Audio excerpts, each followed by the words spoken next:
Au début des années 1950 aux Philippines, Clarita Villanueva, une jeune fille âgée de 17 ans, fut en proie à de terribles démons qui ne cessaient de lui infliger d'étranges morsures sur tout le corps. Le 10 mai 1951, pendant une journée ordinaire, Clarita marchait dans une rue de Manille quand soudain, elle poussa un cri de terreur. Elle sentit une forte douleur au niveau de son cou. Elle se retourna immédiatement mais ne vit personne. Cependant, en passant sa main à l'endroit où la douleur était vive, elle put sentir avec effroi comme une trace de morsure humaine. Elle reprit sa marche tant bien que mal, mais quelques secondes après, elle ressentit une nouvelle attaque tout aussi inexplicable. La jeune fille se mit à courir, mais à chaque fois qu'elle s'arrêtait pour reprendre son souffle, elle pouvait voir apparaître de nouvelles morsures sur tout le corps. Clarita se rendit au poste de police le plus proche. Elle s'y engouffra en hurlant qu'elle est poursuivie par un être invisible qui la mord. Les policiers sont sur le point de la prendre pour folle quand ils voient les traces de morsures aux bras, aux jambes et sur la nuque. Ces morsures étaient profondes et saignaient beaucoup. Ils appelèrent aussitôt un médecin qui, dans un premier temps, accueille avec ironie les déclarations de la jeune fille. Pour lui, c'est une épileptique qui se mord elle-même et se croit poursuivie. Puis, il aperçoit les morsures sur le cou et avant de rectifier sa première hypothèse, Clarita se remet à hurler. Elle se débat entre les bras du médecin et des agents de police qui voient en même temps apparaître sur sa joue et sur son épaule des marques de morsures mouillées de salive toute fraîche. Tandis que la pauvre continue d'être la victime de ces étranges morsures, elle affirme pouvoir apercevoir son agresseur. Mais, toujours selon la jeune fille, elle seule peut le voir. Il ressemble à un homme, il est petit, avec de gros yeux. Pendant plusieurs heures, elle tentera de se défendre tant bien que mal face à cet agresseur invisible. Entre-temps, le maire de Manille sera prévenu et, celui-ci se sentant incompétent et dépassé par ces événements, fera appel à un prêtre, pensant qu'il pourrait s'agir d'un cas de possession diabolique et que le cas de la victime ressort de l'exorcisme. Malgré les prières et les signes de croix, aucun résultat ne sera observé.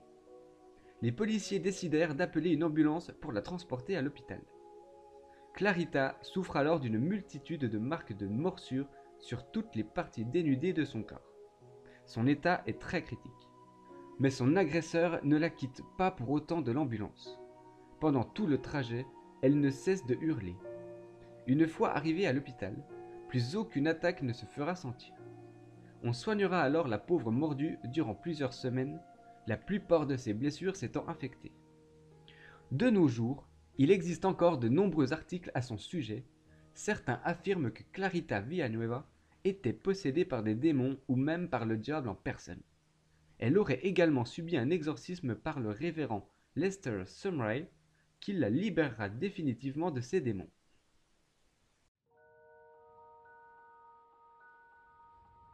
Dans le Yorkshire au Royaume-Uni, le célèbre manoir de Burton Hagnes Hall est connu pour avoir été la propriété d'Élisabeth Ier, mais il a également la réputation d'être hanté par le fantôme d'une jeune femme sans tête, dont le crâne serait caché dans un des murs du bâtiment.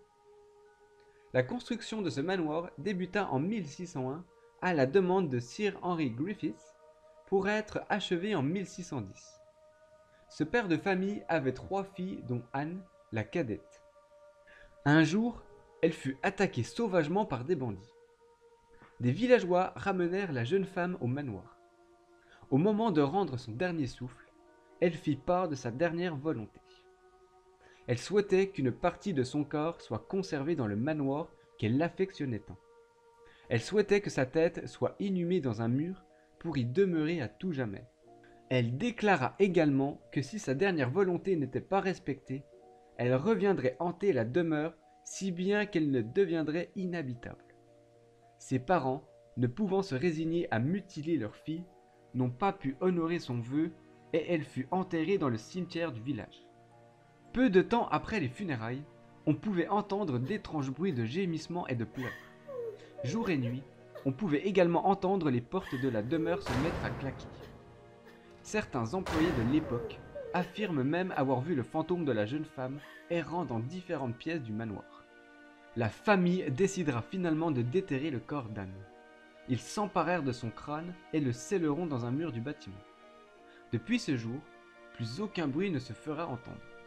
Cependant, et encore de nos jours, certains témoignages affirment avoir vu errer dans le manoir le fantôme d'Anne Griffiths.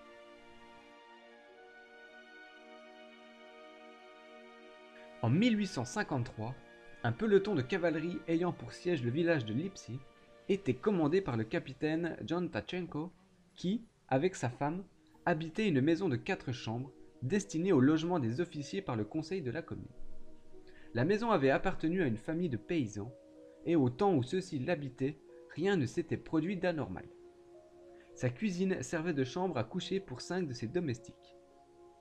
Tout commença pendant une nuit où, dès que la lumière fut éteinte, des gobelets en bois ainsi que des coupes dans lesquelles ils buvaient furent projetés à travers toute la pièce et se mirent à léviter dans toutes les directions. Effrayés, les domestiques quittèrent la pièce. Le lendemain, après avoir été informé, le capitaine alla chercher le prêtre du village pour lui raconter toute cette histoire. Celui-ci vint rapidement examiner la maison. Mais à peine avait-il mis un pied dans la demeure qu'il vit tomber une pierre, puis une assiette remplie de soupe se précipita à ses pieds et à ce même moment, il entendit également plusieurs coups résonner dans les murs. Le prêtre ne se laissa pas pour autant impressionner et commença ses prières tout en aspergeant les lieux d'eau bénite.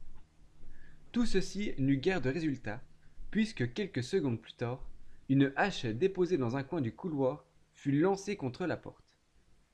Le prêtre décida de quitter les lieux en expliquant qu'il ne pouvait rien faire de plus. Le lendemain, le lit des époux brûla spontanément devant eux.